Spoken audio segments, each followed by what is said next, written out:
Good evening, everyone, and welcome to the Adams Brothers podcast. Come on in the room. Come on in the room, everybody. Thank you. Thank you for always joining us here on our hot podcast here. Thank you very much, everyone. We really appreciate all the love. Come on in the room. Let's chop it up. Good Wednesday evening to everyone out there in Facebook land and YouTube land. Welcome back to the Adams Brothers podcast. We are live here in color. I think it's like 22 days before the election, I think it is. General election is November the 5th. We just got off of a podcast.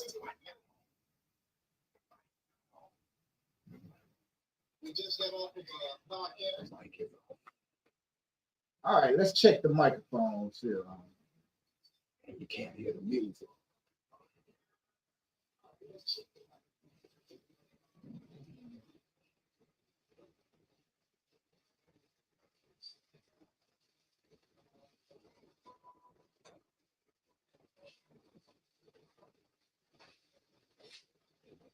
Check it now.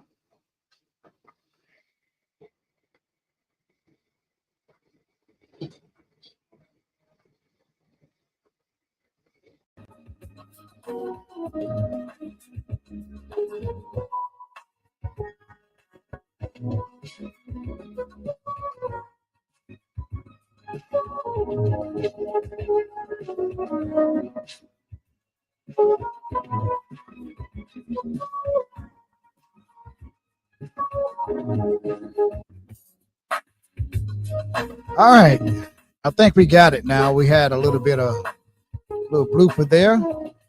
We're back. Welcome back to the Adams Brothers podcast.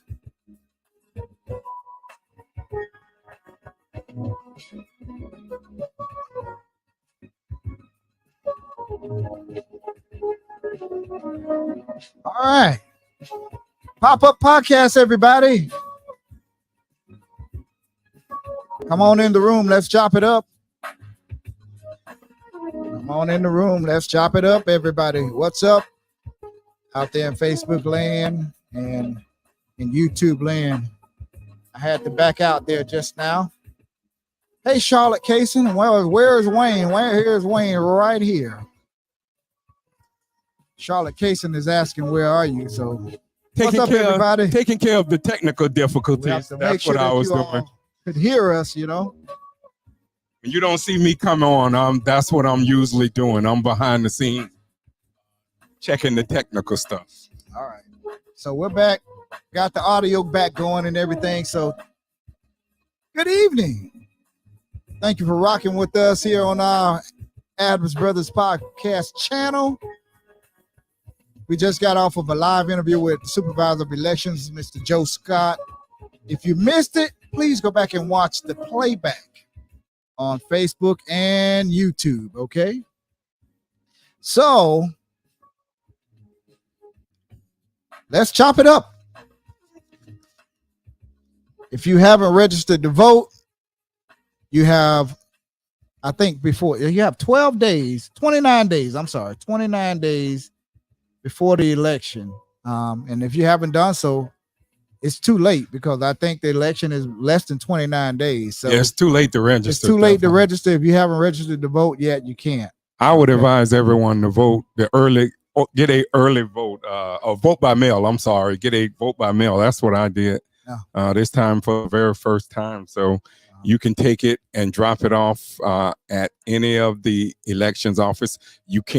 Don't wait till election day and think you can drop it off anywhere. As Mr. Scott said earlier, you're not going to be able to do that. So I would employ everyone to early vote and vote by mail. That's what I plan on doing. And I plan on just taking it right out to wherever the nearest polling stations where they have the drop off boxes in the front, and and drop it off. Also, Mr. Scott also did tell us that we can, if you early vote, that you can go on browardvotes.gov. That's browardvotes.gov, and you can sign up for email and text message, and it will let you know about your votes. It will let you know how your vote made its way. So if you go on browardvotes.gov, browardvotes.gov, and you can sign up for the text notification, email notification for your ballot that day. And it will also tell you polling places. It will tell you dropout. It will tell you all the information that you would need to know about voting. So I would implore everyone, definitely go back and watch the interview we just had with Broward County Supervisor of Elections, Joe Scott. He gave us some great information today about if you're a felon or a past felon and you paid on your court costs, as long as you're not was convicted of murder or a sexual charge, you can be able to vote as long as all your court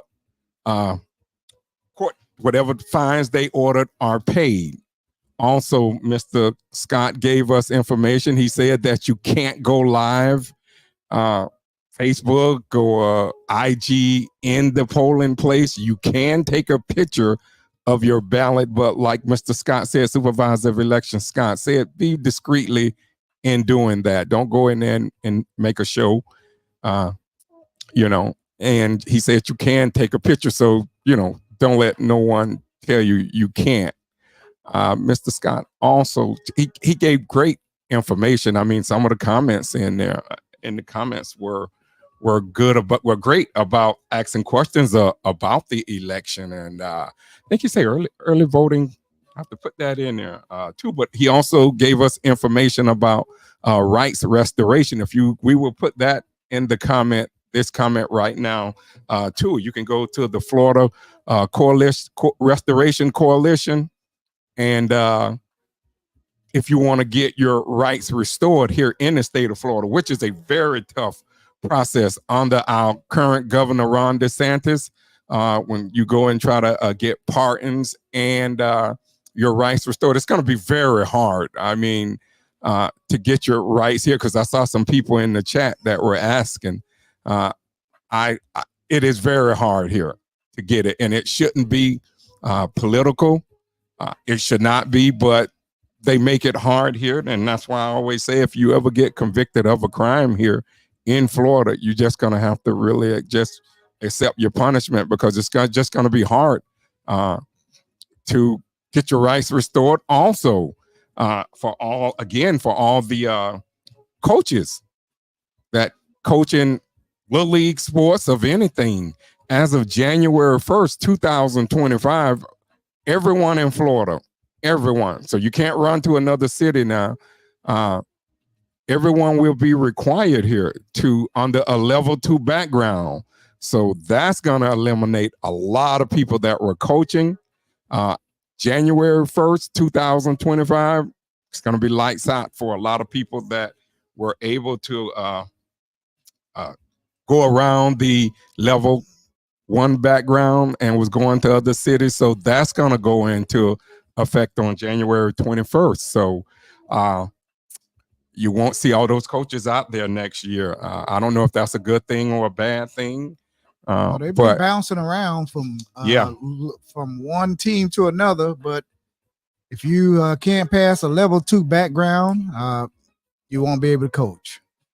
And that's Florida. That's statewide now. Yes, that's statewide. It's not just here in the city of Deerfield Beach anymore. If you can't pass a level 2 background check, then you cannot coach. Little League football, high school. I don't know. Is that for high school? That's for everyone. High school staff. That goes for everyone. If you can't pass a level 2 background, you cannot coach. Okay? Not just in sports either. It goes for everything here in the state of Florida. And they're gonna be checking your credentials. They're gonna have all of that stuff, man. So it was fun while it lasted. We tried to fight it at the local level here, but The governor has already signed off on it, and there's no way around it. Okay, so No. Can't call us. There's nothing we can do about it. You got to call your governor if you don't like what's going on. And the Republicans are the majority here in Florida, so Yes.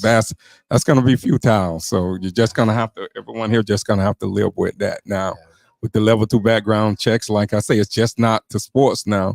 It's going to be everything as far as jobs and everything here now. So as far as you're going to be subject to a level 2 background check now here in the state of Florida. Good evening, Charlotte Kaysen, Phyllis Hickson, Reverend Willie Mann, Mr. Greg Warner, the Director of Parks and Recreation, City of Deerfield. Hello, Mr. Warner.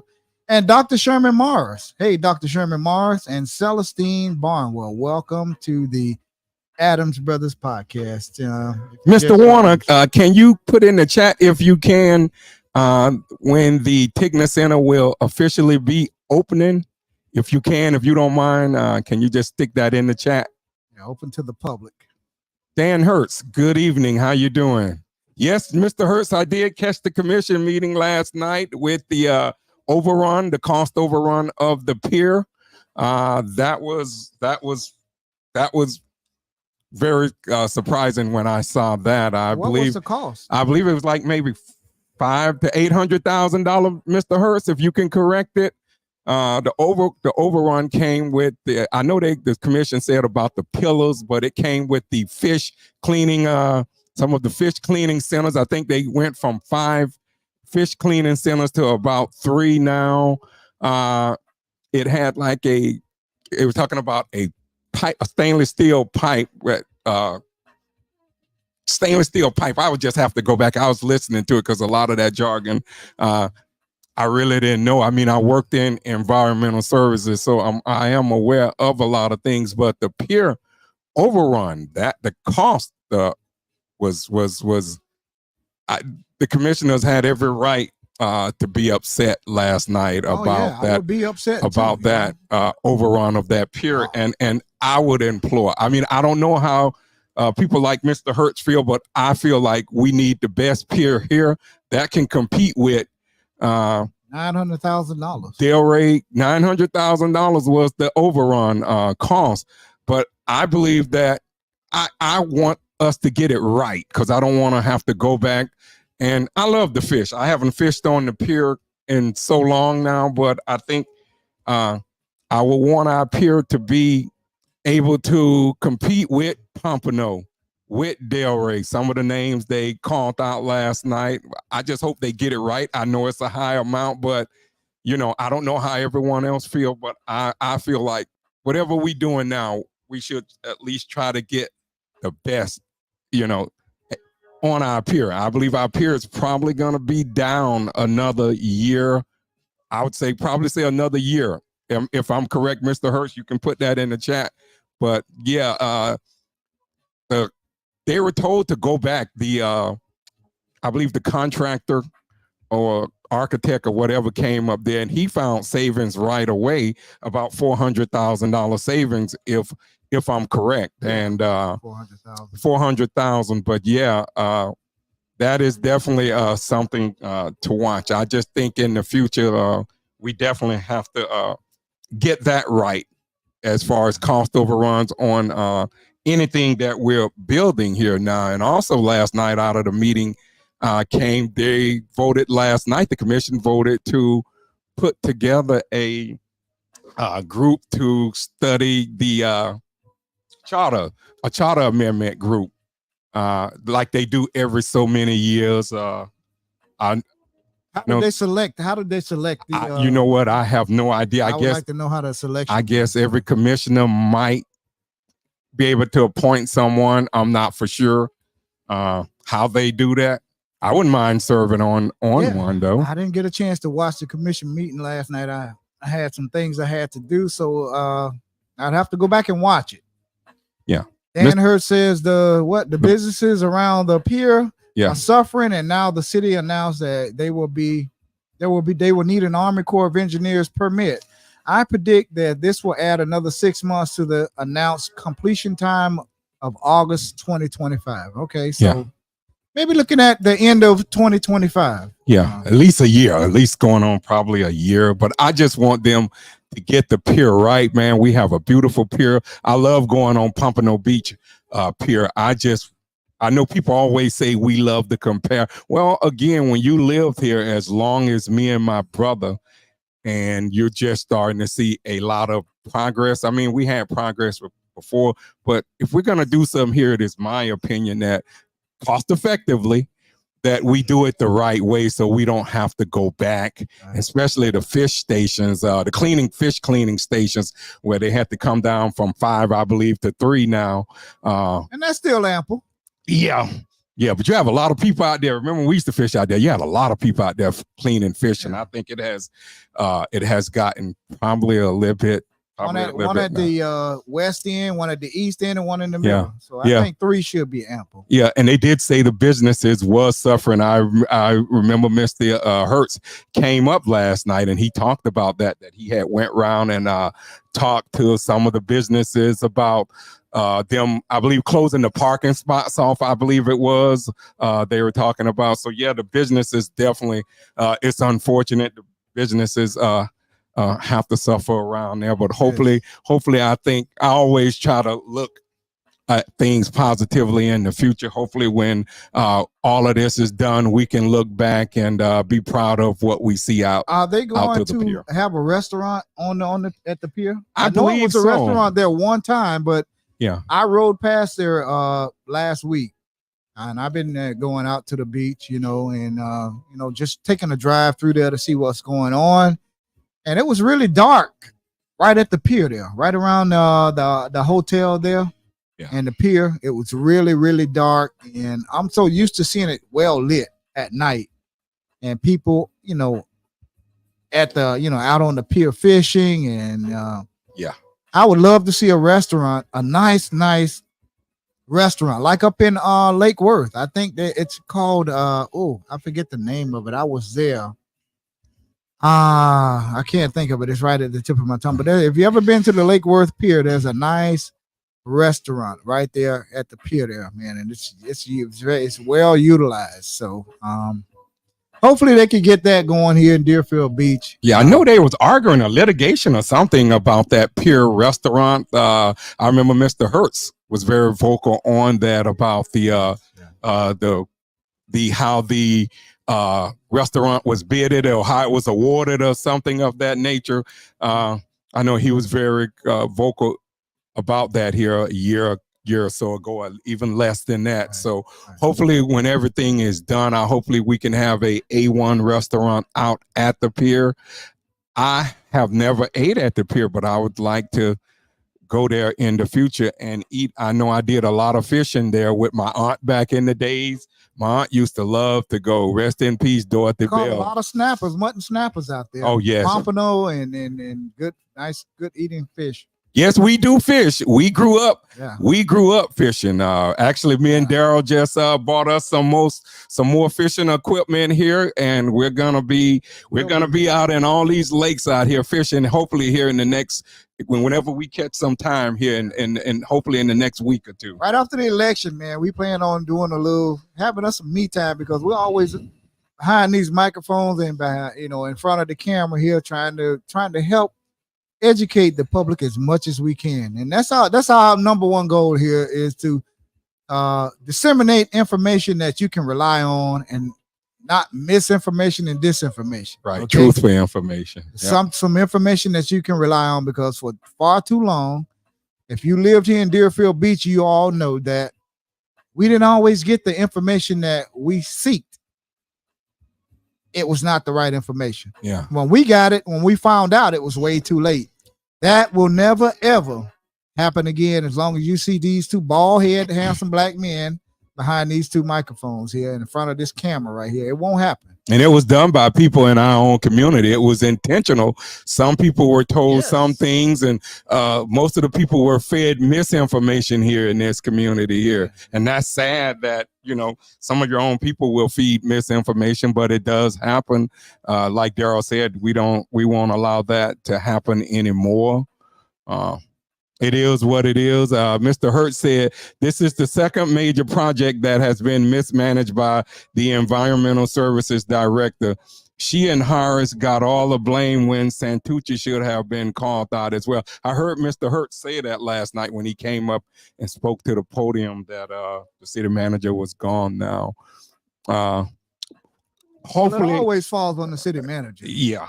I remember years ago when the pier, I'm going back 30 something years ago, and I remember city engineer's name was Dale Hollenbeck. He was the director there when I was hired back in the 80s, but he took the fall for that pier when they did the pier here, I believe back in the 90s, early 90s, late 80s, early 90s.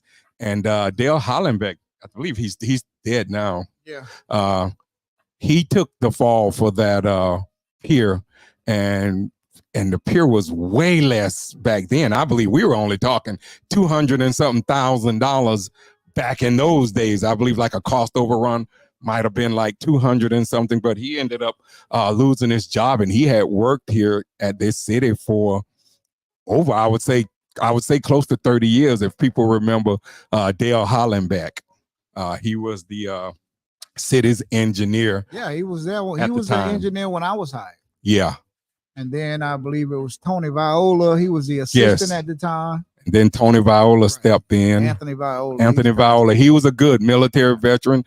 Tony was quiet. He was laid back in those days. Yeah.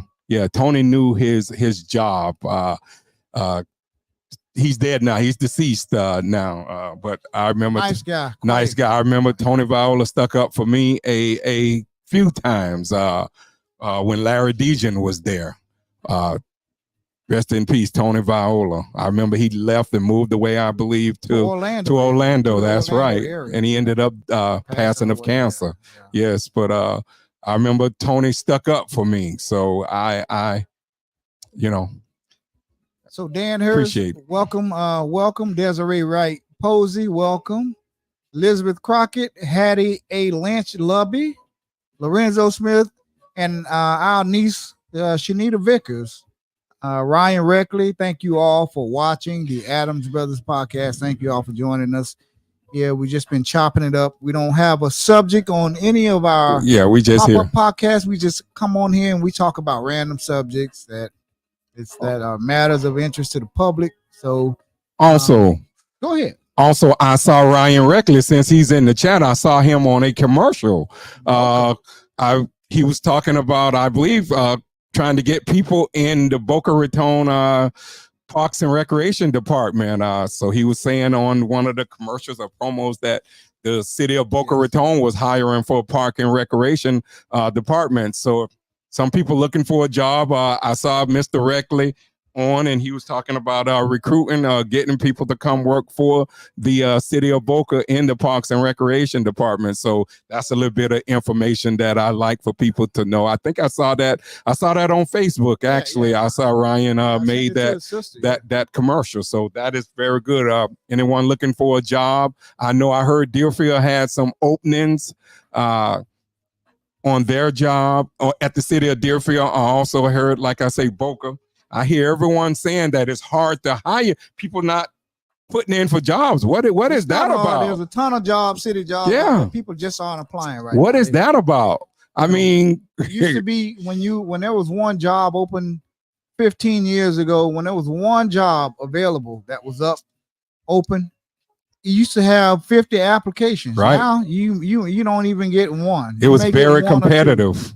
Yeah, it was very competitive. And Ryan Reckley used to work here with the city of Deerfield. I believe he was a recreation manager, maybe assistant director or something like that. But Ryan said there is something for everybody. Yes, definitely. So if anyone's looking for a job, I'm not gonna say see Ryan Reckley because I don't want y'all to blow his phone up. Go to the City of Boca website if you're looking for a job. In the City of Boca, if you want to work in park and recreation. Go to the City of Boca Raton website. LaShanna Moy Ray, welcome to the Adams Brothers podcast. Yes, I see that. I heard about that, Dan. I'm glad you brought that up, Mr. Hurst. Directly, he said he was assistant director. director. Yeah, Dan put on there, the city ratified a new 3-year employee contract last night. Employees got a 4% cost of living increase yearly, but if they're maxed out, they will only get a 2% cost of living. Of course, that's not fair. And also, everybody should get the 4%. Why do you, if you're maxed out, you only get a 2? Everybody's food and everything went up though. Yeah, how was that when we were out there? Everybody, whether you were topped out or whatever, you still got the COLA, the cost of living adjustment. So that means if you've been there for 35 years and you're making $25 an hour, that means you only get 2% and all the other employees get 4%. I mean, what sense does that make? That's not. Yeah. I mean, the people that's been there 25 years or 30 years, their food and their gas and their homeowners insurance and all of these things went up as well. So why are they only getting 2%? I don't agree with that. No. I don't know who agreed to that, who negotiated that contract, but I wouldn't have. If I was on the if I was a representative with the union, I wouldn't have went for that. I wouldn't have gone for that. And one other thing, sometimes when they do get a 4% cost of living, one thing I noticed about the city will go up on the insurance. The city has been, and I know insurance cost is going up, but when the employees do get a good cost of living, sometimes that is taken away in the insurance. Yeah. Also, I hope to sit down with someone from the city very soon, because the retired employees like me and Daryl, we never know what's going on when we find out about the raises, and we're involved all the time, but we don't know anything about. I believe, because whatever comes out of the city employees insurance, we have to pay too, but we don't get no representation. And I'm not talking about on the union. I'm saying someone either from the city or someone else should notify the retired employees like us and let us know about the insurance instead of us finding out at the last minute. We just know we have to pay. We just know we have gotten an increase, and that's not fair to me and Daryl and all the other people that are still alive right now, because we have no say-so in the insurance. No one from the city tell us anything. No one from the union tell us anything. We just get a paper from Bentech saying that our insurance is going on and we need to log on. And I hope that changes. When Burgess Hanson was here, Burgess promised us, and he was, that we were going to be, the retirees were going to be notified every time that insurance costs went up, and that has not happened. It's like here, I don't know if the insurance went up. I know I did see the budget hearings. I have to go back and listen to the budget hearings and the minutes, but that's not fair to us as retired employees, that we find out that we have to, our insurance cost has went up at the last minute. I mean, we are the last ones to know anything, and here we are, not just retired city employees. We deserve better respect than that, but we're taxpayers too. Right, we live here. And Shanita Vickers, our niece, said the retired employees should have a board to vote. You're right, we should have a voice in this as well. You have the people that's currently working for the city. They have representatives that represent their employees, but I don't know if the retired employees like Wayne and myself, that we have any representation on there. If we do, or say so, update me. Somebody please correct me if I'm wrong. But that has to change. So, I mean, yes, it has to change. And also, for years we had Blue Cross and Blue Shield. Blue Cross and Blue Shield was the best insurance I ever had in my life. When I worked for the city of Deerfield Beach, and I also worked for the city of Pompano Beach, and we had Blue Cross and Blue Shield, and I never ever had any problems, any issues with Blue Cross and Blue Shield. They were A+ health insurance provider.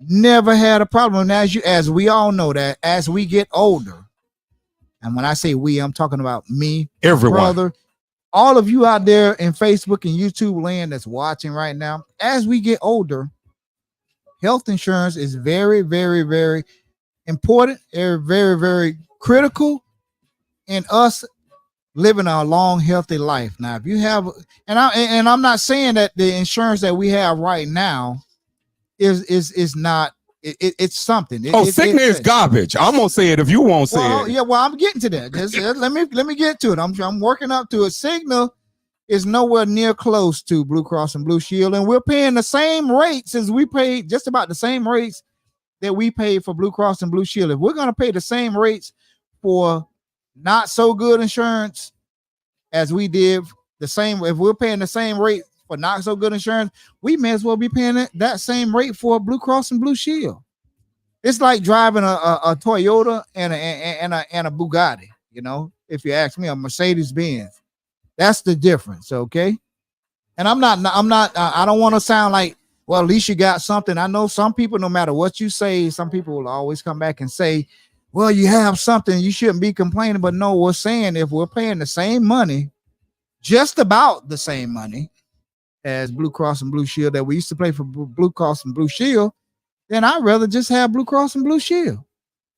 So we need to see if we could, you know, when they negotiate these insurance prices, I think the retirees need to be informed better. Yes. And when it comes down to negotiating cost of living adjustments and all of this, and insurance goes up and down, we need to be better informed in that conversation, or somewhere have some type of representation, not just get a paper. Yes. Not just get a paper. Mr. Hurst, you can send that information to us about the salaries. I know I did have it one time. I had it a few years ago. I'll put the email address in the chat. It's Adams Brothers Pod. Adams Brothers POD at gmail.com. Adams Brothers POD at gmail.com. But yeah, I did have the salaries, and that's unfortunate that the employees that are maxed out. I remember, you know, they put so many things in the contract. When I was at the city, I was on the negotiation team, and we did a lot of good things, even though people at that time thought the contrary. We saved a lot of jobs when I was there. Yeah.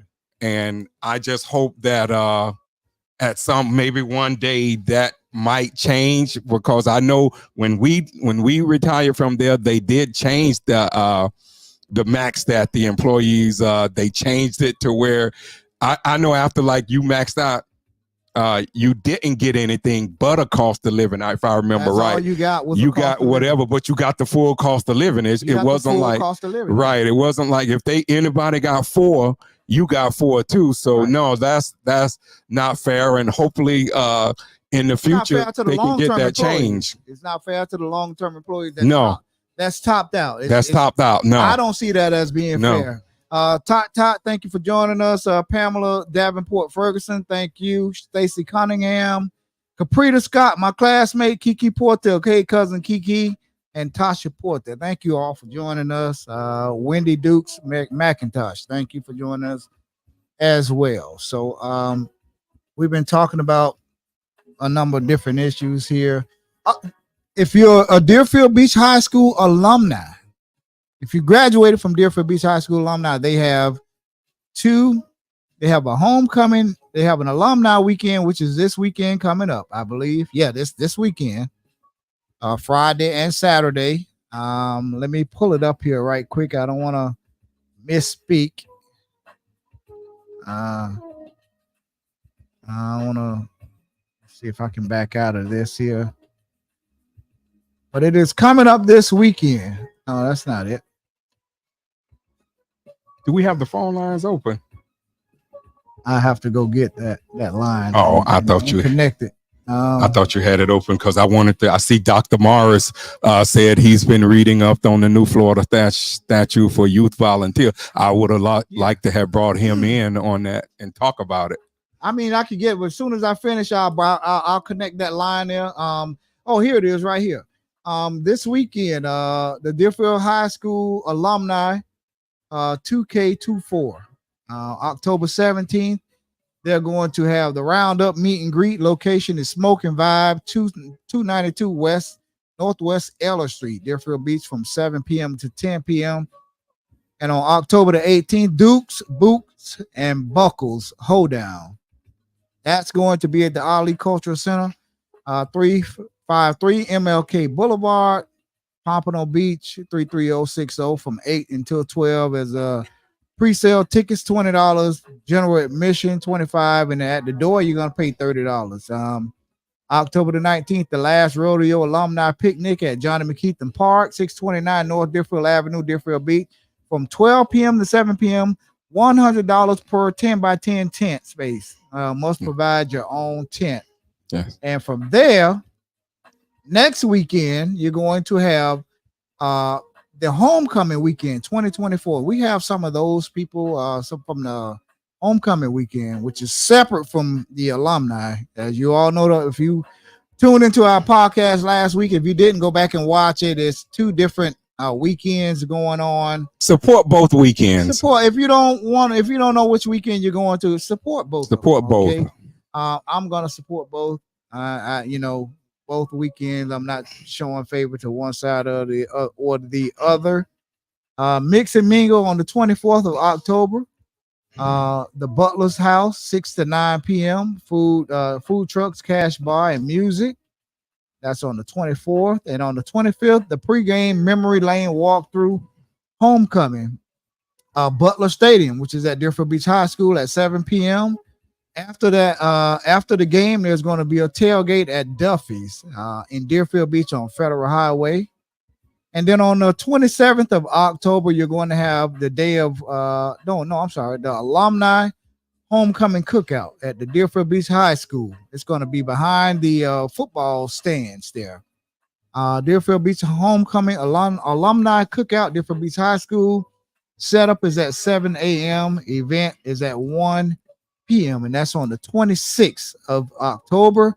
And finally, to end it on the 27th of October, there's going to be a day of worshiping. Each class will select their place of worship. That means you could go to any church you want to and just go and worship. Info on the meeting is Thursday, August the 29th, 2024. I think that's already gone. So if you don't know which one you're going to, people support both of them. Okay. If you're a Deerfield Beach High School alumni, you want to go to the Dukes and Boots. We're not knocking nobody. We don't care which one you go to. We all graduated from Deerfield Beach High School. If you want to go to the one that's this weekend, you go. Yeah. If you want to go to the homecoming and have a cookout behind the football stands there on the following weekend, then you go. Okay. Yeah. I'm going to go to both. Okay. Yeah. So that's all I have to say about that. And it's my class, the class of 1984. It's our 40th year. I'll be right back. It's our 40th year. So as soon as Daryl get the phone line hooked up, Dr. Morris, we would like to talk to you and Mr. Reckley if he choose to. As soon as Daryl get the phone lines hooked up, I would like to hear from you about, you said you was reading up on the new statute for youth volunteer coaches that now requires a level 2 background check, but notably doesn't use arrest as an automatic disqualifier. And it says here, do you think the city will align its ordinance with this state requirement or continue using an arrest as an automatic disqualifier, potentially violating the state supremacy clause? What are your thoughts on this? I would have to read up more on it, but as I say, Dr. Morris, soon as Daryl gets the phone line right, like for you to call in and we can talk about it a little bit. You, Mr. Reckley, if he wants to give his thoughts on that. I hear what everyone is saying about the new law will impact our sports community, but we saw this coming now for at least the last, I would say, 6-7 years. So I'm not surprised, and nothing emotional here on my part. Like I say, I saw this coming. I think everyone should have saw this coming now for the longest now, as far as the ordinances, as far as volunteer youth coaches. We saw this. We have talked about this numerous of times. I remember maybe a year and a half ago, I remember I spoke up live. I believe Dr. Morris, you might have spoke up. I remember Tyrone Philpott. I remember ex Commissioner State Rep Gwendolyn Clark Reed, cousin Flora Philpott. It was so many people. So many people spoke up that night, and that did not change the commission mind on that. But I like to hear from some of our viewers, especially Dr. Morris, because I know he's been very vocal about that ordinance for the longest now. Daryl's back here. As soon as he gets everything up, Dr. Morris, we would like for you to call in. I don't see the ticker up there anymore with the call-in number. Daryl will put the ticker back up there in a moment with the call-in number. At the bottom, you would be able to see the call-in number. As soon as Daryl give Daryl a moment, the call-in number will be 754-227-1986. Dr. Morrison, anyone else that wants to talk about the level 2 background checks that the state of Florida just instituted for everyone as of January 1st, 2025, that will go in effect. I'd like to hear your thoughts from that. Dr. Morris calling in right now. Okay. Dr. Morris is calling in.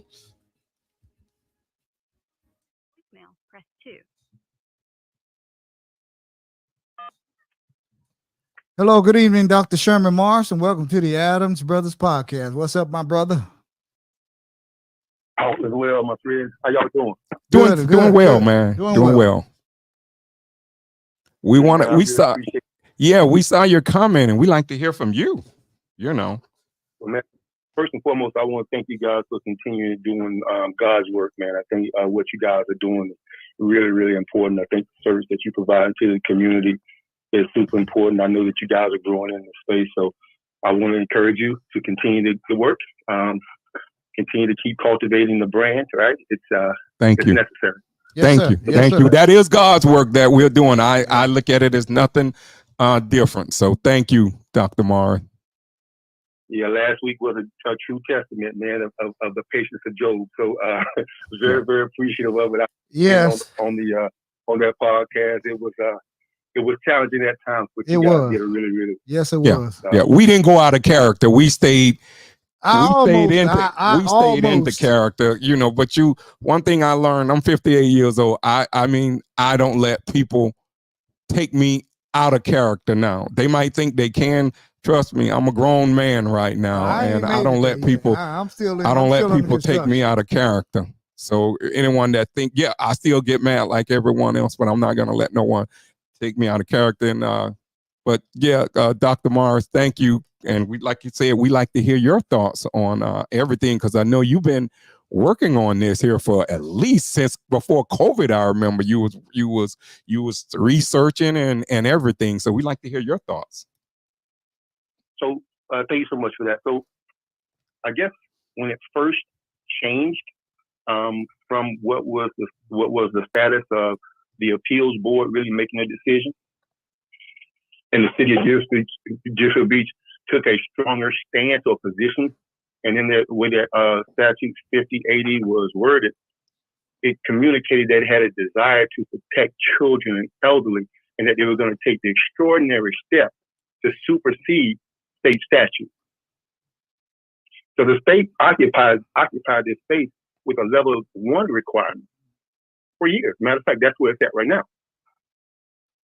Mm-hmm. So I was writing to the commissioners, outlining where I thought there was conflict with the state statute, with Supreme Court cases, with cases within the state of Florida that showed that they were taking not a normal step, but an extraordinary step to supersede state statute.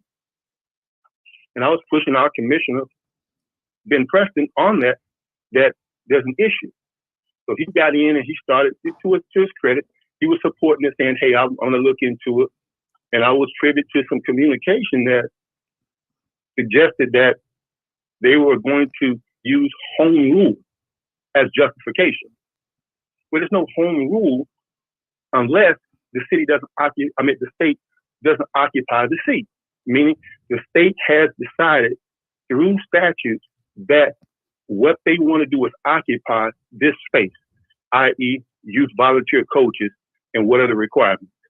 It's clear. If you go back and you read the statute, it's very, very clear. Mm-hmm. So movement was in order to move to level 2, which is fine. I don't have a problem with that. Like you guys, I support the fact that there's a level 2 background check in place and that you want to make sure that you protect vulnerable populations because a lot of stuff that goes on in youth sports. But I think this is a solution looking for a problem. Because whether it's a level 2 or a level 1 background check, you still got to engage background check. You're going to still have bad players involved, right? Regardless of whatever that is. Right. But the city still, if they move to a level 2 background check, the state still does not say anywhere in that statute or the new statute that's effective 2025 that arrest is used as an automatic disqualifier. The city of Deerfield Beach, that's the huge issue within there. I never had an issue with the level 2 background check. I had an issue with the idea that you're using a level 2 background check as an arrest as an automatic disqualifier, which adversely affects minorities, specifically minority men. Yeah, because what about due process? Right, but beyond that, you get into the members of a protected class, right? Right. You get into a space where adversely there should be no policies given the Civil Rights Act of 1964 that will allow you to adversely affect members of a protected class. And that's where you get into that space because you're going to disproportionately affect members of the minority community. So it's an unintended consequence, a part of that. And beyond that, you got the issue of supremacy and you got the issue of the violation of the Civil Rights Act of 1964. So those, for me, are the two major issues that I have with the city ordinance the way that it is written. Even beyond that, if you look at the removal of the appeals board, which has strong members of our community, your dad, Ms. Fieldpart, and some other individuals, some of our individuals in the faith-based community that sat on that appeals board, the way that the statute is still written, it still allows for the Packer Rattlers to form that board. Because it talks about a sanctioning organization, which would be in youth football, the Deerfield Beach Packer Rattlers, not the city of Deerfield Beach. The city of Deerfield Beach, again, in its extraordinary step, is now trying to own that space where they're acting as a sanctioning authority. It's not their role, according to state statute. Yeah. And it's got all kinds of and how the state wrote it up, it pretty much almost, if I'm exact, almost mirrors the city's on Dr. Morris. Or you saying that, I know you're saying the city changed it where just saying if you being arrested, you were disqualified. I know that's what you're saying. Right. So so you're saying to the readers, to the viewers out there, the state statute is arrest will not automatically disqualify you, correct? Yeah, the city is correct. It's not an automatic disqualifier, right? What ends up if you have been adjudicated, right, or the cases have been dropped or anything like that, the only time that it is taken into consideration if there is an active case. Like you can't be arrested and then you're still waiting adjudication. Now they can use that as a disqualifier. The city of Deerfield Beach automatically use that as a disqualifier, and then they also, which is crazy, they also require, the way that ordinance is written, they also require you to prove you're innocent after you've already been proven innocent, or you've just been arrested. How do you prove your innocence in an arrest? Even if the cases have been thrown out, you still are automatically disqualified. Yeah. So I understand the desire to protect, right? Oh, no doubt. I cannot, I want to protect my family. Someone come to your house and do something to you. It doesn't make sense. Yeah. Right? So I'm adversely affecting you as a desire to protect someone else. It doesn't make sense. And so that's why I look at it differently. And again, I've looked at it from so many different ways. And I don't do this all the time, but from time to time, I'll look at it. I'll look at the ordinance. I'll look at the state statute, and I'll do some, research. Again, I'm not an attorney. I'm researching. Mm-hmm. And so I look at the information, and it just doesn't make sense. I've reached out to the city many times. I've reached out to the District 2 Commissioner many times. Again, I'm not necessarily getting a response that I don't expect, but I do I do want them to understand that there's individuals out there that's concerned about what they're doing, and it's adversely affecting members of a protected class, i.e., it's adversely affecting Black men, especially when you give them the consideration of how the Black community or the Hispanic community now has been, over-policed. And so the idea that you encounter law enforcement and you may have been arrested, but the charges have still been dropped. In America, you still maintain your innocence. Yeah. Right.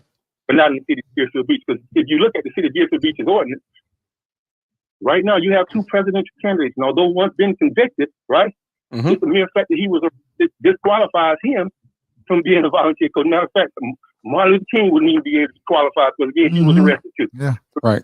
And again, Jesus wouldn't even be qualified as well because he was arrested. So we talk, not to equate, our community with those outstanding individuals, but I use that as a point of reference to say, in America, and even the Supreme Court has ruled this, that arrest cannot be used in this manner. And that's what the city of Deerfield is doing, and it's adversely affecting individuals in our community. So you lose, although you want to protect the individual, the unintended consequences is that you're leaving out a lot of individuals in this space, and you also are adversely affecting men in our community, and you also are, it goes a long way because you lose a lot of good coaches to other communities. And that will continue because the city of Deerfield Beach believes that they're on firm ground by using home rule as a justification to supersede state statute. Yeah. And also, Dr. Morris, if they're pretty much have a level 2 background, if they background, they're not going to be able to coach anywhere, not just Deerfield, anywhere here in the state of Florida. Anywhere in Florida. So, I know we're talking about Deerfield right now, but I just want the people who coach and the cheerleaders, this just not the Black men, but the women that coach and cheerleaders, coaches, and any other, that's going to affect you too. So I want to include the women in that too, right. Just so we're all on one page. So let me chime in again on that. So again, my concern is not necessarily that there's a level 2 background check. My concern is that before you even get to that, right? If you were arrested, never convicted of anything, right? Charges dismissed, charges dropped, whatever that may be, you are automatically disqualified in the city of Deerfield. And that's been the case since I think it was when they took this extraordinary step, maybe in 17.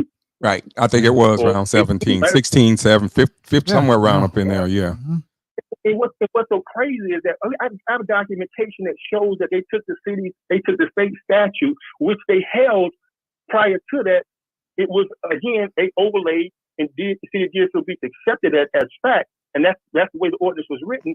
They took the extraordinary step to strike through the state statute language, implement themselves, right, and go right now as an arrest, as an automatic disqualified. And then they make the individual, again, being tried double jeopardy. You have to go in and prove to a magistrate that the city of Deerfield Beach selects.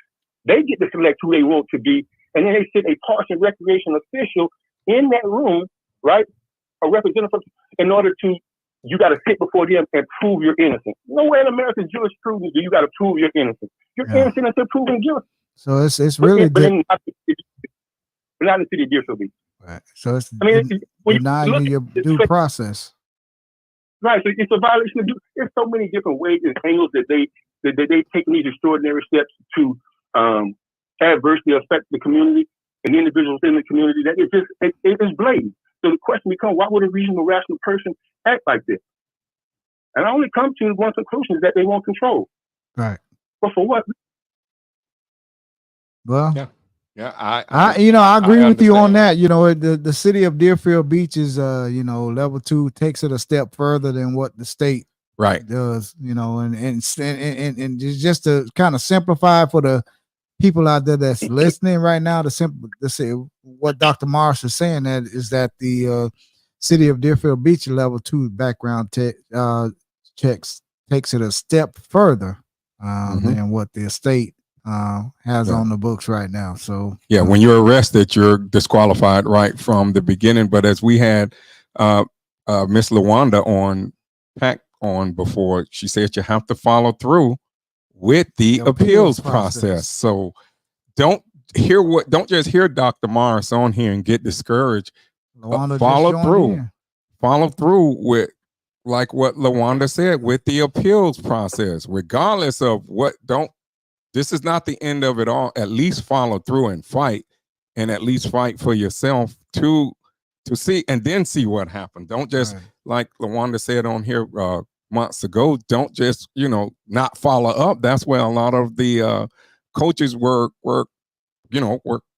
taken down right there. They didn't follow up. So I believe following up, like Ms. Pack said, was the key. So, Yeah. but let's be honest, that's what the city got right now. I don't see no one changing, because it seemed like they were in unison with that. I don't see it changing no time in the future. I really don't. I mean, it's frustrating. It's always has been frustrating, but Yeah. like I said earlier, I saw all of this coming years ago. So that's why I never let it, like, really got me emotionally charged, because I saw all, you could see it nationally, what is actually happening. But So that's why you have to go to the polls. You have to get out and vote. If you don't like what these city elected officials are doing, you have to go to the polls and vote. Don't hold your vote hostage because you don't like a candidate in the national elections or the county or the state or the local elections. Don't hold your vote hostage. Go out and vote. If you don't like what these elected officials are doing, then you go out and you make a change. You go out and you campaign, and you campaign against these guys, and you bring it to the public's attention what they did, what they've done, and you try to get them out of office. That's what you do. But one thing you don't do is you don't hold your vote hostage. Okay.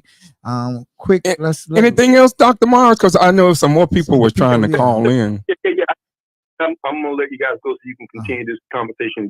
Kudos you guys for the work that you're doing. But there's a quiet campaign that's going on, because at some point there's going to be sufficient numbers that'll adversely affect.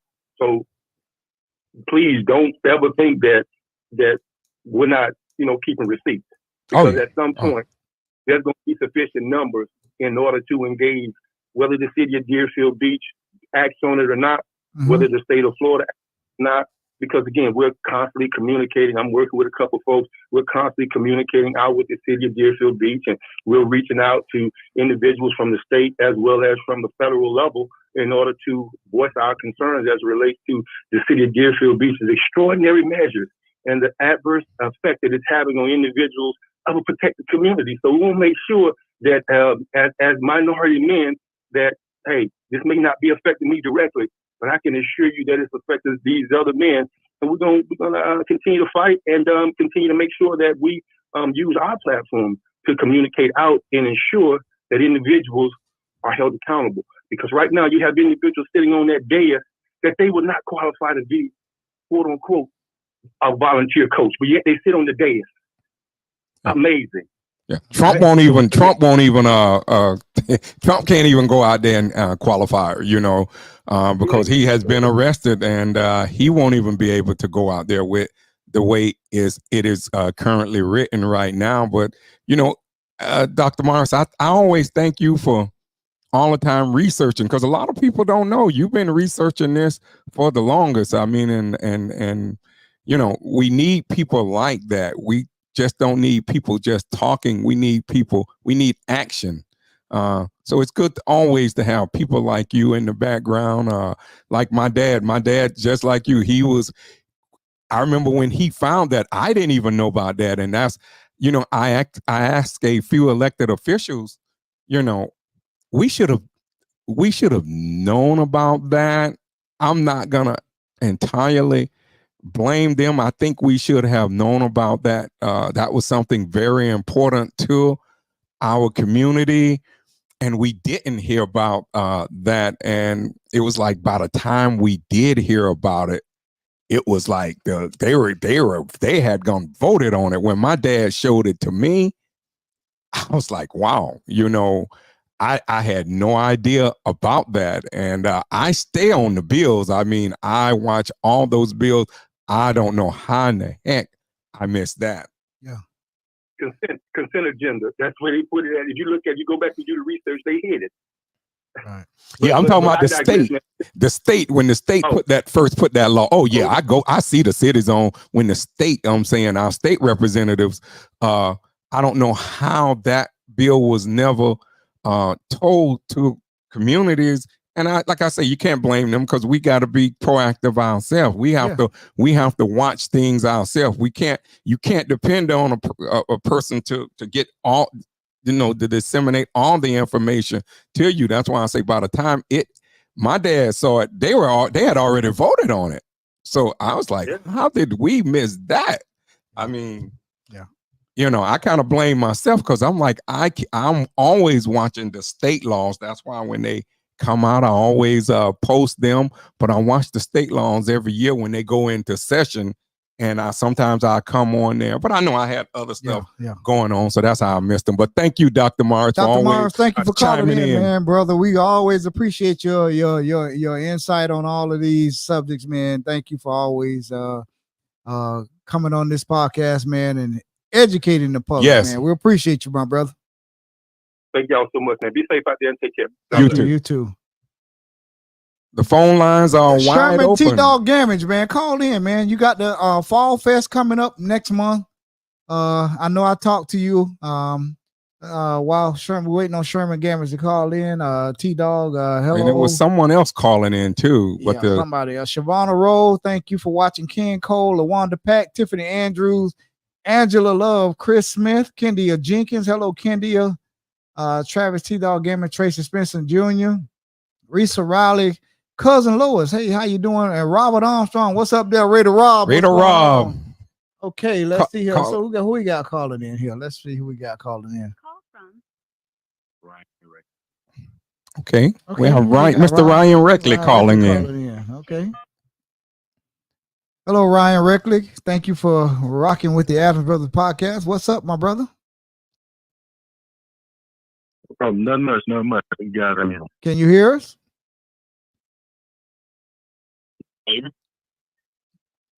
Try it again, Ryan. You cut it in and out. Can you hear me? Yeah. You was kind of cutting in and out. Yeah, we can hear you. Go ahead. All right. Sorry that. I just wanted to check. We've been talking to a lot of cities, Parks and Rec Department, with the state, and the past is the rest. But I think it's going to be a detriment to a lot of youth sports across the state. When we get and this thing gets rolled out, and there's a lot of pushback because I don't think the individual that voted within the ramifications that this is going to carry across all of youth sports. Not just tackle football, which is always the main target, but basketball, flag football, all. Your phone is Ryan, breaking up, your Ryan. phone is breaking up. You talking? You have us on speakerphone? If you can take us off, maybe you can call back because your phone is really breaking in. Our viewers even saying right now you're breaking up real bad. If you can call back, just turn around and call right back. Yeah, call right back right away. Hang up and call right back. All right. Yeah, because we definitely want to hear what he got to say. We want to hear what Ryan has to say. He's at the city of Boca, and he was advertising on Facebook for jobs. So if anyone needs a job, Ryan was advertising saying, come to the city of Boca in the Park and Recreation Department. They have openings there. Cousin Kiki, what's up? Brenda Muse, thank you for watching. We've been chopping it up here, man. We're going to take a couple of more phone calls. We've been on here 1 hour and 3 minutes, almost 1 hour and 4 minutes. So, 2 hours actually, because we had Broward County Supervisor of Elections on here earlier. Go back and watch that interview. Okay. All right, Ryan Reckley, welcome back. Can you hear us?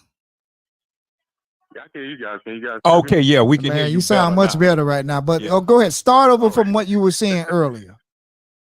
Okay, yeah. So no, I just wanted to shed some light from the municipality standpoint and try to give a little insight to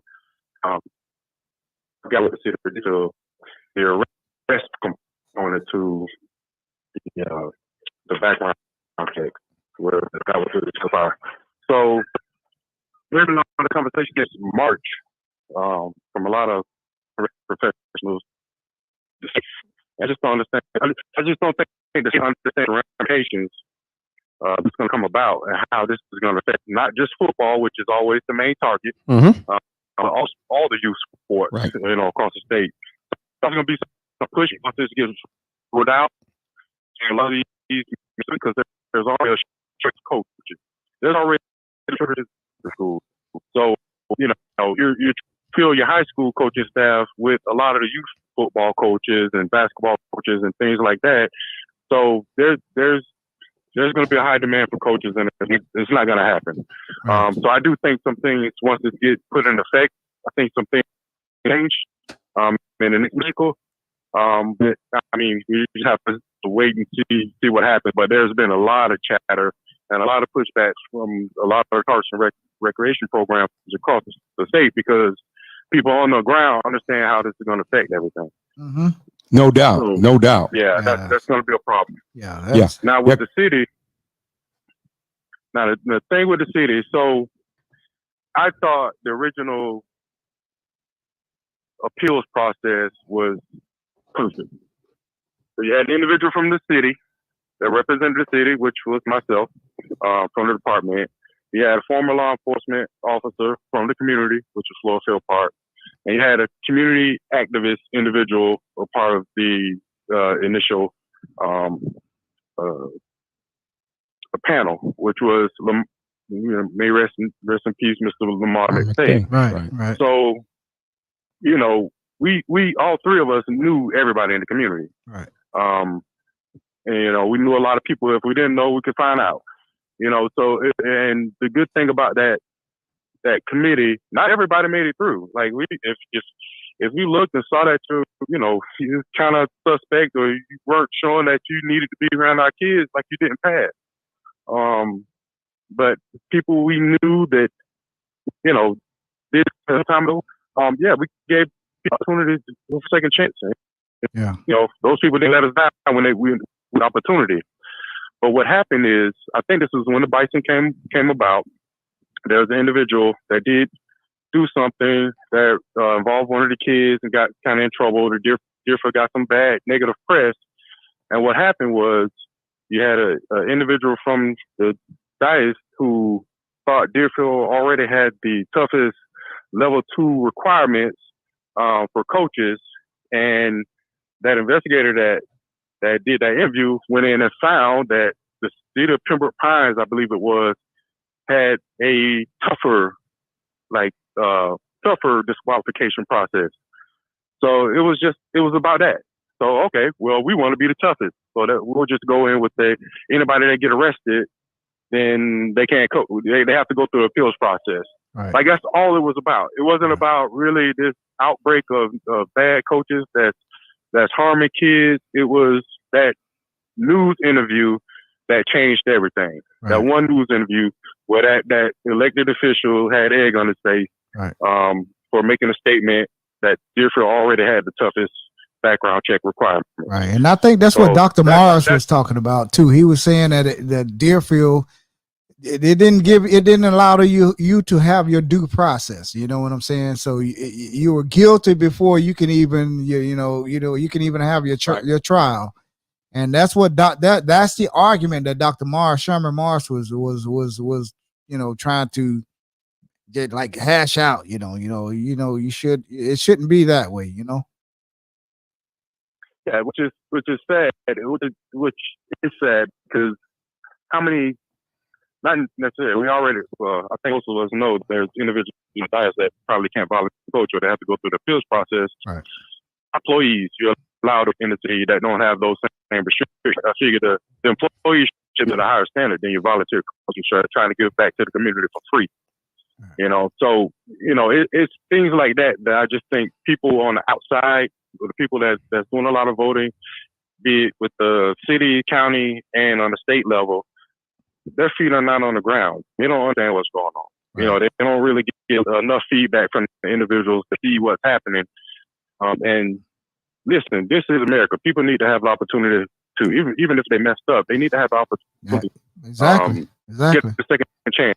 Mm-hmm. And I remember, like back in the day when they first started talking about these background checks, that's when I had started coaching the Packer Rattlers, like 06, 07, or whatever the case was.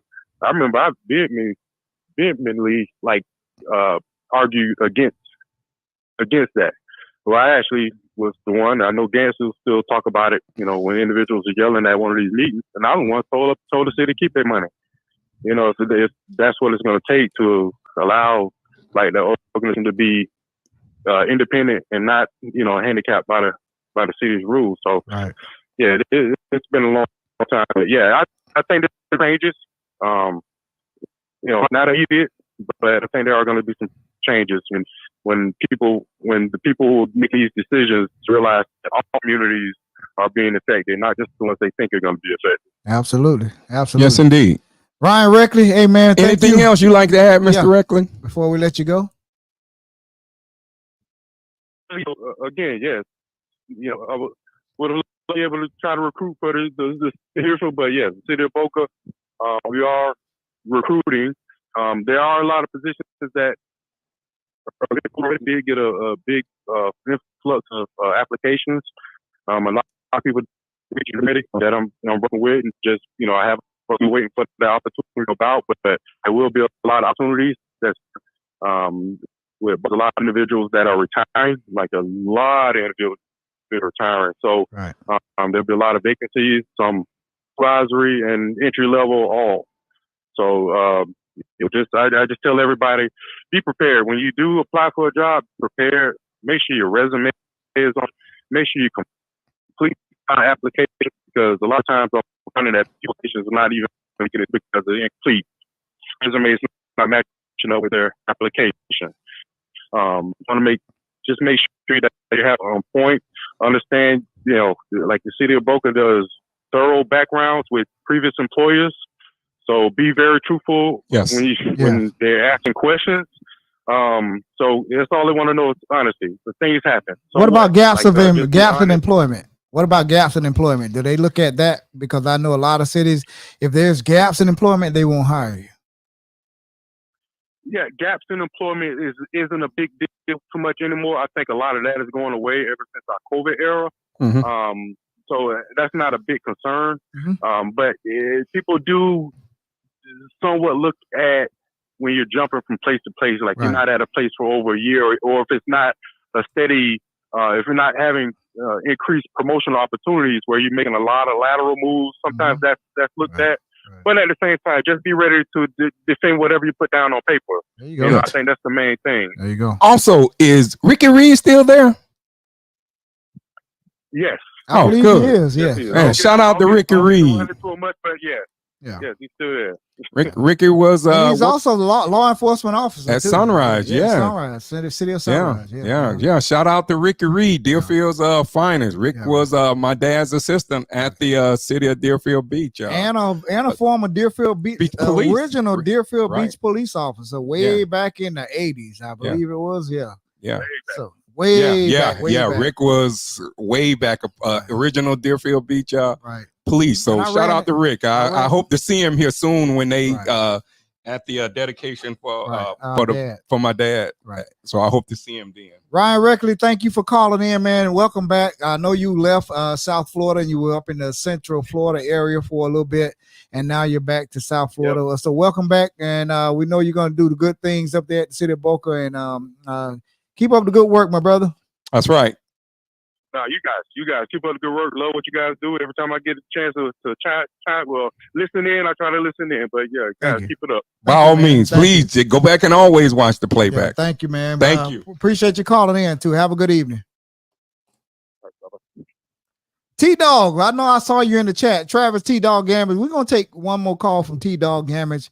And we're going to try to get out of here, man. We've been on here since 6 o'clock. 6 o'clock. We had Broward County Supervisor of Elections, Joe Scott, the military veteran, Joe Scott. Joe Scott is a good man. We had Yes, Mr. Scott on our podcast originally in If you missed it, 2020. Go back and watch the playback. We went over some very important information about voting, what you can do, what you can't do. Please go back. If you miss people, I'm talking to you people out there in Facebook land and in YouTube land. Go back and watch the playback. Okay. I don't care what state you're in. Pretty much the rules are pretty much the same. Okay. Go back and watch the playback. Please. Sherman, not Sherman, but Travis, T-Dog Gamage. We're waiting on you to call in right quick about the Pompano Fall Festival.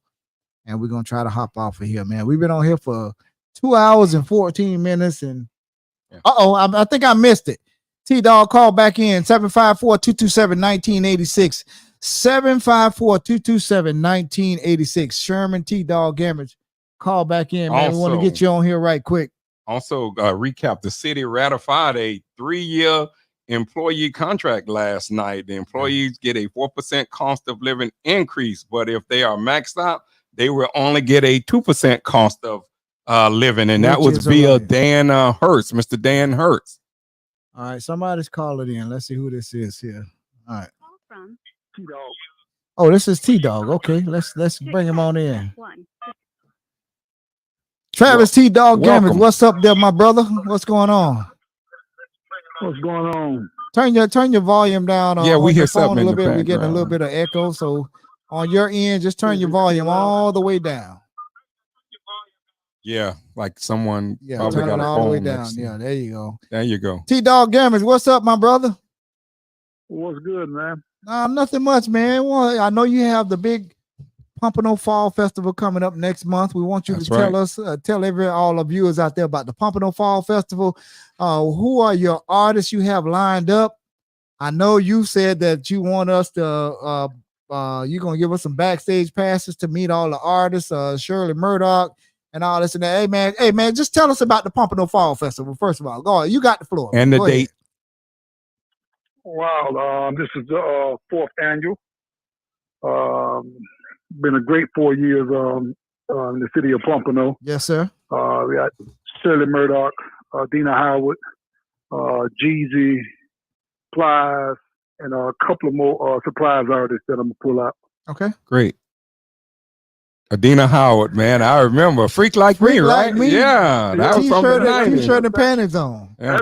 Yeah, that's back when y'all was going to Daytona. Yes, sir. And Yes, sir. Shirley Murdoch, man, I love Shirley Murdoch's As We Lay. As We Lay, yeah. That's from man. that's from these OGs days Can't back go in on the without 80s. you. Yeah, man. Yeah, Everybody man. loves Shirley. Shirley, man, Shirley, man, that's been friends with me, man, for over 16 years. Yes. And that's like my spiritual mom. Yeah. They're good people, really great people, man. But we're doing some great things with this event. Great, Okay. great. Okay. That's good, man. Hopefully, like I say, hopefully in the future, sometimes we can get some of that same stuff here in Deerfield. We praying. Yeah. We praying maybe something like that one day can happen here. Yeah. But you know we praying We for you. working on it, T. Like I always tell you, we working on it, my brother. Yeah, man. Well, it's all in time, and I'm caught and loaded and ready. Uh-huh.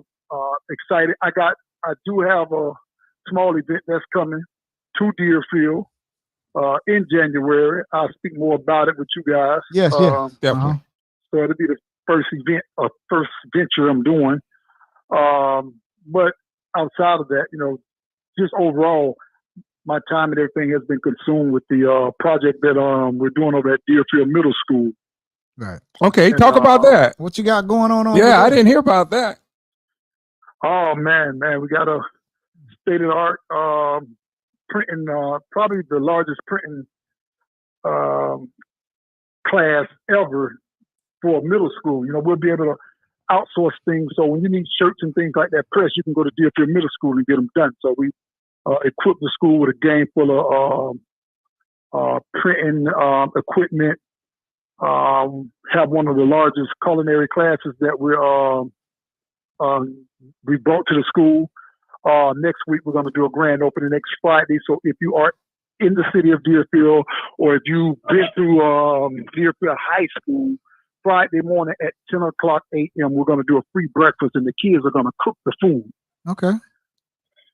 So redone the library, just a whole makeover at the school. But it's some good stuff, man, going on over there. Okay. That's good. All right. That's good. They going back to the schools, man. Like it was back when I was going back in '84. They used to offer. We used to have to go to other schools like Sheridan, if I remember right, the Sheridan where they offered programs. Hopefully those programs come back. I like to see those type of programs back here in Deerfield Beach, and then all the other surrounding cities, like how Ely got the paramedic program, and other cities have the law enforcement program. That's very good what you're doing over there. Hopefully that program can probably expand out if you all choose to. Yeah, because a lot of these younger women don't know how to cook, brother. I'm telling you, let's just face it, man. They don't know how to cook. They need to learn. They don't know how to cook. They're so used to going out to eat, and then the guys taking them out to eat and everything, and going out to eat with the girls. But a lot of them. I'm not saying all of them, but a lot of them don't know how to cook. So that's good. That's a good thing. And a lot of these older men like me don't know how to cook. Just something fish or chicken or something like that. Too, to be fair, like my brother, he can't cook. I'm just telling you right now, he can't. I can cook on the grill, but not all the collard greens and all that kind of stuff. I can do all that. Yeah, now. Derek can do all I all can my cook. other brothers could, but Wayne, it's a struggle for him, bro. I'm telling you. Hey, Wayne, you ain't by yourself. I'm learning. I'm learning. Me too. Definitely, T-Dog. Definitely. Yeah, man. So you have also, what else you got coming up? You have, I believe you have is it the rodeo you have coming up? What else do you have coming up besides the Pompano Fall Festival? I have the Pompano Fall Fest coming up. I have the Cigar and Sundress Festival That's coming it. up in March. That's it. And then I have in May 10th, first Black Rodeo down here. Okay. And it's going to be at Palm Beach Fairgrounds. Okay. Yeah. We know you got some big things coming up, man. You know. That's great. Man, y'all are doing some wonderful things, my brother. Thank you. Thank you. Hey, we try. Like they said earlier, this is God's work. When I tell you that, I mean, this is God's Dr. Sherman work. Morris said it, man. This is God work. No doubt. We're just, hey, man, we just two ordinary black faces behind two microphones and a webcam here, you know, disseminating, you know, matters of interest to the public, man. And we just trying to help everybody, man, get the word out, man, because we don't see enough of this, man, where black people trying to help each other. We always trying to bring each other down, like the crab in the bucket syndrome. Not us, man. We don't do that here, man. We try to help every single body, man. You know, man, look here, man. We don't care nothing about, you know, we don't take no sides and everything. We neutral. I'm neutral, definitely. Everybody, man. We don't care. Right. Yeah, you're doing some big things around here, man. You deserve recognition, man. Hey, man, and that's why we always reaching out to you. Yeah, that's right, man. Yeah. And thank you for even telling us about it. When you get off, I see Kiki Portier put it in there in the chat. I'm glad you told us, because someone definitely should have told us. I didn't know put that up in the future, Kiki. Because if y'all get anything like that, any information, T-Dog, please send it to us, and we will put it up on our Facebook page. The people need to know this stuff. Yeah, man.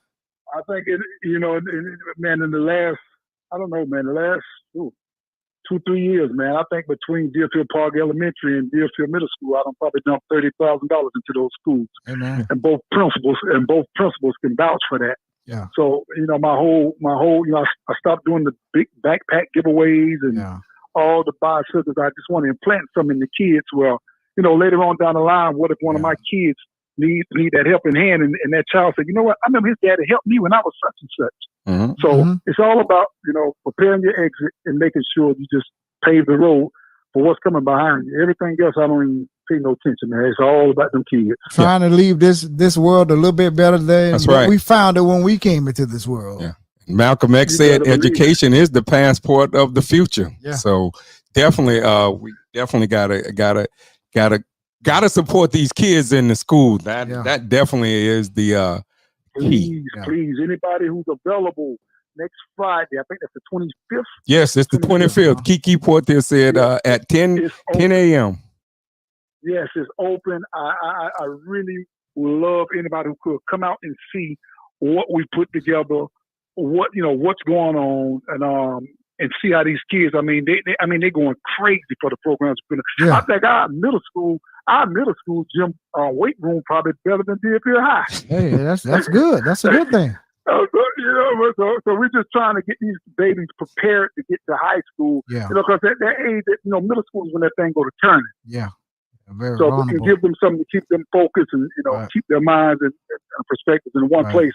I think it'd be real good, man. Yeah. Man, And if hey. they want to do challenges, because in our community, we always doing challenges.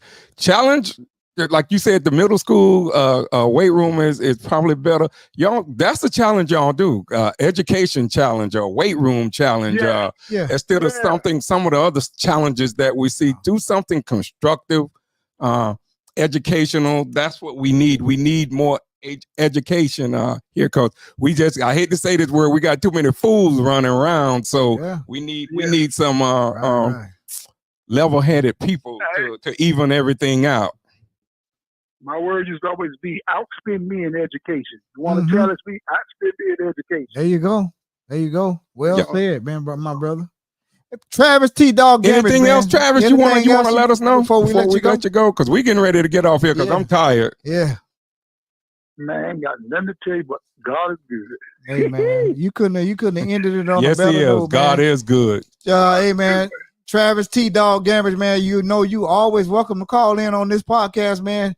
Anything you want us to know or put out to the public, man, you got my number, you got my brother's number. All you have to do is call us, man, and you got it, man. You Yep. know what I'm saying? Appreciate me. I Yeah. appreciate you, my brother. I appreciate both of y'all. Yeah, man. Amazing job you're doing. And Darryl, get at me. Sit that cash up to me. Let me send you something. Yeah, man. Appreciate It's on the ticker. Look on the bottom of the screen right now. It's W Adams, I'm brothers. And it's in the I'm chat on one too. phone, another phone. I'm on one phone, another phone in the house. Okay. So I got to go look at it. Yeah, no doubt, man. We'll make sure you get it, man. Thank you, man. We've been talking to Travis T. Dog Gambridge. Y'all make sure y'all go out and support him at the Pompano Fall Festival. That's on November the what, T. Dog? Thanksgiving weekend. Thanksgiving November the weekend. 30th, that's Thanksgiving weekend. That- We that- also I have something the day before, Uh-huh. which is the trap karaoke comedy show Uh-huh. inside of the amphitheater that Uh-huh. Friday night. And the following night is the Pompano Fall Festival. For Pompano Fall Festival at the Emmylou Olsen Civic Center in the city of Pompano Beach. If you don't know what the Emmylou Olsen Civic Center is, use your smartphone. Don't be a dummy with a smartphone. Use it. Put in the city of Pompano Emmylou Olsen Civic Center and then put in direction and turn your location on. It'll take you right there. Okay, it's just as simple as that. Travis T. Dog Gambridge, my brother, thank you for calling in, man. We appreciate you, man. We getting ready to Kiki, hop I off love you. out there. Tell Kiki, thank you so much for Cousin, putting that yes. information out there. Appreciate y'all. Cousin Kiki, Travis say thank you. Thank you, T Dog, man. Have a good evening, man. Have a good rest of your Yes, night. sir. Yeah. All right. And Kiki Portier wrote on October 25th at 10 a.m. culinary program at Deerfield Middle School cooking breakfast. Come out and support if you're available. Support us, our schools and you definitely. I see Dan Hertz Saturday. What's Saturday? He Dan? sent us a text. Yes, we know what he's talking about. Oh, He okay. sent us a text. Okay, Yeah. Jeff Nugent, I see you in the house. Hopefully Fluff, all what is say, well Fluff? with you, Hey, Fluff. what's going on, Fluff? Hope you're doing all right, my brother. And everyone else that was in the chat. Thank you for joining us. We love Yes, sir. everyone. Go back and check out our last interview we did earlier with Broward County Supervisor of Elections, Joe Scott. Go back and check out some of the comments in the chat here. A lot of good information from Mr. Hertz. He left a lot of information. So go back and check everything out. Yeah. Hope to see everyone at the alumni, everything with the alumni this week. Yeah. Please come out and support the alumni And next weekend. this week and next week. Homecoming Everyone weekend, support next everything. We are one Deerfield, always will be. One Deerfield High School, one alumni. That's what we are aiming to have right here. Hey, thank you all for rocking with the Adams Brothers podcast. We are the hottest podcast here that you know of right here. Thank you for rocking with us. Thank you for joining us on here on the Chop Up. This is the Jessel Chop Up, man. We've been on here since 6 o'clock. I'm all out of Moscato right now, and I need some more. So thank you for rocking with the Adams Brothers. Man, we love you all. And guess what? There's nothing you can do about it. God bless everyone. God bless you. And good night, everybody.